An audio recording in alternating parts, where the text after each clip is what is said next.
In these, the waning days of Babylon, as Eldridge Cleaver called them, we have somehow redefined class, or rather the boss and mass media and the politicians have redefined class as income level. That's sloppy thinking. It doesn't work. Where does that slide to? No, class is defined by your relationship to the means of production. If you don't own the machine you work at, if you don't own the tools you work with, don't own the workplace, if all you're selling is your labor energy to get a wage and a boss, you're in the working class, whether you're a college professor or a ditch digger, and that's that. Knowing that is class consciousness. The issues that you share between college professor and ditch digger in common and how they relate to the employer, that's class analysis. How you act that out is class struggle. And we have to reestablish those definitions that are accurate, that really describe who we are, because they've been taken away from us.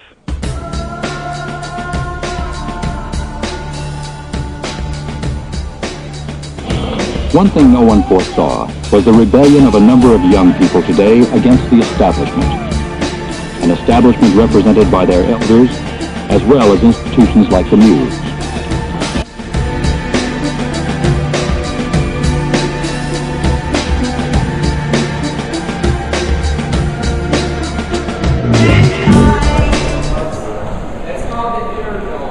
This bill, along with the governor's proposed cuts to revenue sharing and to our schools, is going to create a race to the bottom, which guarantees many of our cities and schools are going to head into bankruptcy. How does this fit into the primary objective of jobs is job one?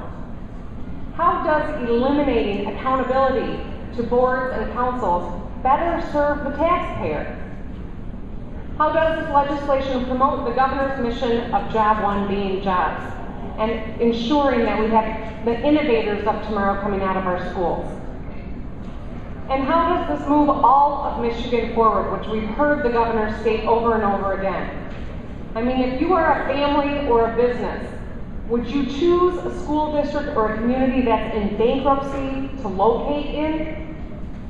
How does this legislation entice businesses to come to Michigan when the sanctity of contracts is not honored? How is paying an emergency financial manager more than what the governor makes shared sacrifice? I can't believe that some of my colleagues can honestly go back to their constituents and communities after taking this vote. This impacts 100 local communities with Governor Snyder's cuts to public safety via revenue sharing proposal. This impacts 160 school districts statewide with Governor Snyder's effort to slash our schools. Many of these cities and schools are in your districts. How can you stand by and cast a vote like this? This bill gives managers the power to break contracts for services the state has required our cities provide, to undo collective bargaining, privatize government services, and lay off public employees with little supervision or accountability. Wisconsin's Governor Walker may be entering the front door on undoing workers' rights, but make no mistake, you all are sneaking in the back door to do the same thing with this vote.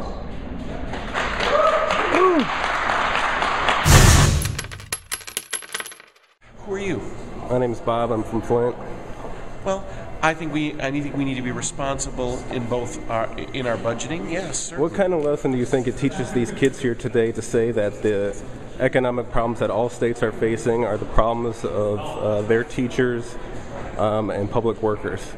What kind of lesson about education or justice or governance does that teach them? My responsibility is to the people of this state. People, excuse me just a moment.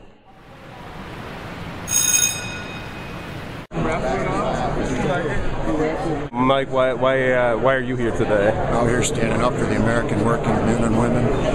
We feel we're getting trampled on. We feel that the Republican majority in this state and other states are walking over our rights, trying to take away our collective bargaining rights. We've got a hearing right now going on project labor agreements, which work on campuses, which get things built on time, under budget, efficiently, quality labor. We're trying to make those illegal. Later today, they're going to pass the emergency management financial bill, emergency manager bill. They're looking to basically take away not only collective bargaining rights, compliance with that, but also take away local control from local governments. Be able to basically appoint a czar to any municipality, school district, and give him the power to do everything, cut the public right out of the picture. Or not even an individual, a consulting firm of some kind? No, it's specific individuals. I understand it. The governor would be able to reach out to a specific individual from either the private sector or the public sector and tap him into running that municipality or that school district and have unlimited power to do what he wants. To get rid of contracts and in school districts as well. To get rid of contracts, to get rid of busing services, to stop busing services, to eliminate sports programs, to eliminate police and fire in the cities, severely restrict wastewater treatment plants to subcontract out power plants, wastewater treatment plants, and those types of things. What do you think that the nature that impact and the potential to get rid of collective bargaining rights is well known among other Michigan citizens the way it is like in Wisconsin? Is it a little bit more complex and hard to explain? I mean, why aren't there more people out in Michigan? I think that the program here in Michigan that's being rolled out is a little bit, I don't want to say more better hidden, perhaps, maybe a little bit better veiled than what they're doing, but it's the same general principle that's going on in Wisconsin. They're attacking working men and women. They're trying to push us down. This affects union. It affects non-union management, non-management, lower-level managers. It affects all of us as working people in this country that are getting trampled on, and it's happening here in Michigan, and it's just waking up in Michigan. Anything you'd like to, I don't know, say to people to get them to join in a fight back? I would strongly urge all the working men and women in this state to get out and experience this. This is something that you will never experience before. You've never experienced before, and it'll be a long time before you experience it again. And if you don't get out, look to lose more of your houses and more of your cars. So, Harold, what brought you from Flint to Lansing today? The debate on project labor agreements. Okay. What would the impact for you and your members be? Project labor agreements make sure the people that work on these jobs in our communities are trained and they get the prevailing wage, and it keeps the standard up. They pay taxes in the community. They don't 1099 us. We're tax-paying members of the community. Right. And tell me exactly what this legislation would do would change this legislation, if they allow untrained, unqualified people into the certain jobs, would be a race to the bottom. I mean, you'd have competition from down south who would come up here and work for less than minimum wage. They'd take their money home with them. They wouldn't spend it in the community, and everybody would lose. What the other piece of legislation is the Emergency Financial Managers Bill, which I suppose affects people unless you're a city worker, more as a citizen, but even as a citizen or a student given the school district. Well, that would affect us too if they pass that emergency finance bill. That would allow them to up the bond rate because the counties would basically have to pay more interest, and we would lose a lot of work because of that. Besides getting rid of collective bargaining, if they wanted to, give them the power to one person that, and these people are elected by the community, and one person shouldn't be able to come in and wipe all that out. Right. And even when the so-called debt at the city level is still not really the workers' wages most often. They're blaming the downturn on the economy on the workers, and it wasn't the workers that caused this problem. I mean, I think of Mayor Stanley and Mayor Williamson in Flint. We're a little bit more reckless with our budget than any city worker. Flint lost 100,000 GM jobs. I mean, that's what killed Flint right there. They shipped them to China. Right. These getting rid of PLA would be shipping these jobs to all these companies out of state. You'd kill Flint more. I mean, Flint has been down. We got 40% of unemployment for the last 3 years in the building trades. With the economy picking up, the work is picking up around, and we need to make sure that it goes to local people. Right on. What would you say to maybe more to the general public about why maybe they should join this fight and why it is their fight? Well, we are the general public. I mean, our members go to school in Flint. I graduated from Flint Southwestern in 1979. Lived in Flint all my life. I mean, I was never in the UAW. I never got to work in the plants as a UAW member, but I've worked in the plants building them. You know, that hurt us a lot when GM went down. That hurt the building trades a lot. And these new projects that are coming up, the water pipeline, that would be the best thing for Flint ever, because we would have a commodity at a cheap rate that we could entice more businesses to come into Flint. And I think, you know, anybody that opposes that bill is not looking at the big picture for Flint.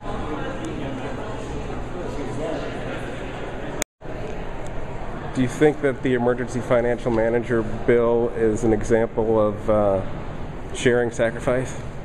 I think the emergency financial manager's bill is an attempt, and at this point a successful attempt by the government of the state of Michigan to hire cronies to effectuate terrorism, gangsterism, and hooliganism that dates back past the date that the unions were organized. They are destroying our rights, taking away our benefits. People who are elderly and seniors have no hope with the governor signing this bill. This isn't just in those states or in those cities and towns that have issues financially. This affects the whole state. It's not people who are union or non-union. This is impacting everybody. So it's down to the wire. We are in dire doo-doo. Anytime you work on destroying things that are associated with collective bargaining and removing the middle class, certainly that's of concern to all of us citizens in the U.S., and certainly now at this point, all of the citizens of Michigan. To disenfranchise voters, to kick elected officials out of office, and to tear up bargain agreements, not the way to go. It's un-American. So what brings you to the Capitol today? To stand in protest of the Senate Bill 2414 and 18. Those are the emergency financial manager bill, yes. And the what was it? The worksite bill? That was different. That's later. That's later. Yeah, that's 3 o'clock. The PLA thing. The PLA, correct. Yep. So what do you think the impact is going to be with the emergency financial manager bill having just passed? I can see it being really bad eventually.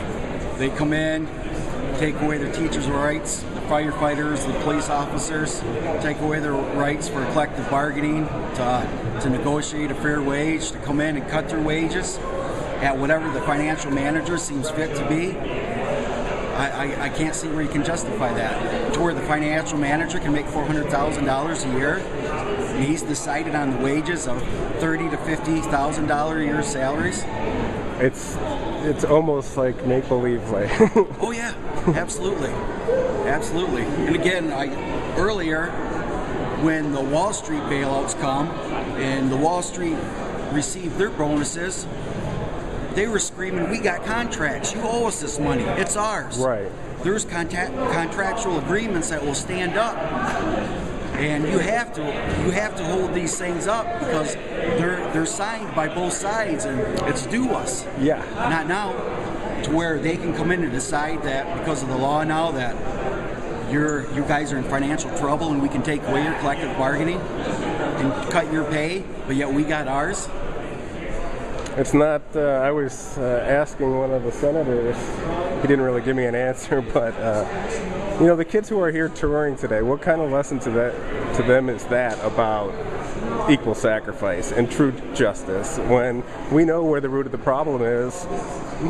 Yeah. And look what we're doing about it. When you give $1.3 billion in tax cuts to big business and expect the retirees in the state to carry that load when they're on a fixed income already. Raise their taxes. Yeah. Yeah. My dad retired from GM, and his monthly payment's $2,800 a month. How dare he? and you want, yeah, it's where they say they're making hundreds of thousands of dollars on retirement. It's false. Right. It's not even close. Yeah, and the older they are, the pension payout is less. Yeah. Yep. Yeah, these guys that retired 10 years ago that are making $1,500, $1,200 a month in retirement wage. Or even old timers I've heard get as little as like $500 in a pension. Yeah. I mean, come on. Yep. And at that point, you know, when are we going to say enough's enough? We got the working poor is what we have anymore. Mm-hmm. And they want to justify their wages and all that while cutting down everyone else's. Mm-hmm. I pledge allegiance to the flag of the multinational corporations and to the profit for which they stand, one interlocking directorate under no government, indivisible, with monopoly and cheap labor for all.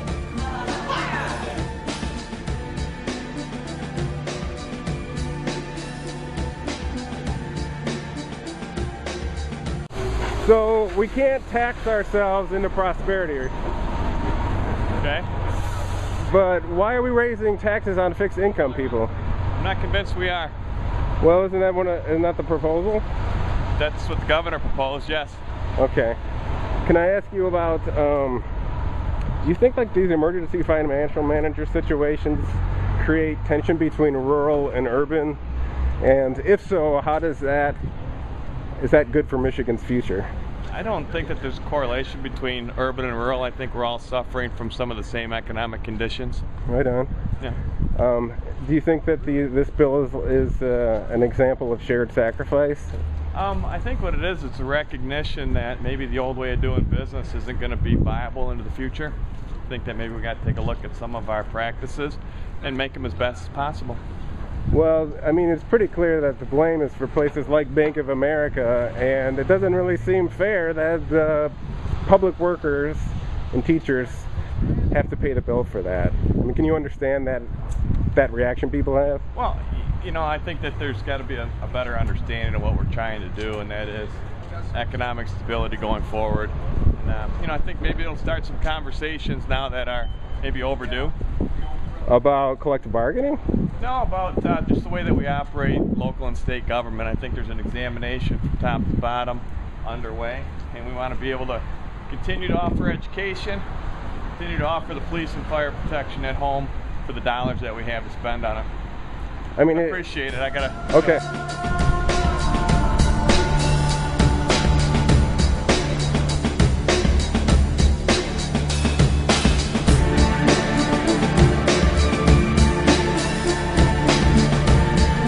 This school happens to be in Michigan, but it could be any other school anywhere.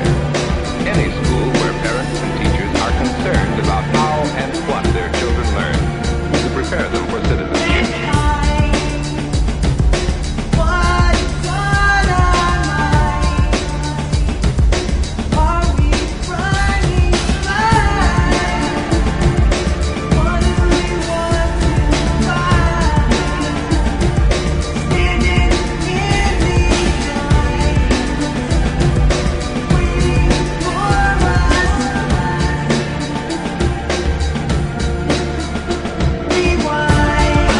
You'll find these students interested in learning because they had a part in making the decisions.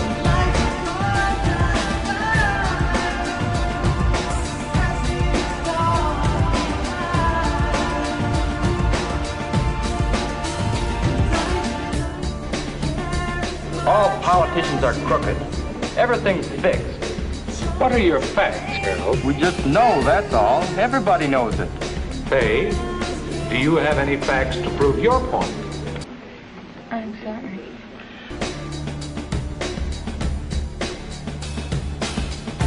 There comes a time when the operation of the machine is so odious that you cannot even tacitly participate. You've got to place your bodies on the gears, the wheels, all the mechanism, and you've got to indicate to those who own it and those who run it that unless you are free, the machine will be prevented from working at all.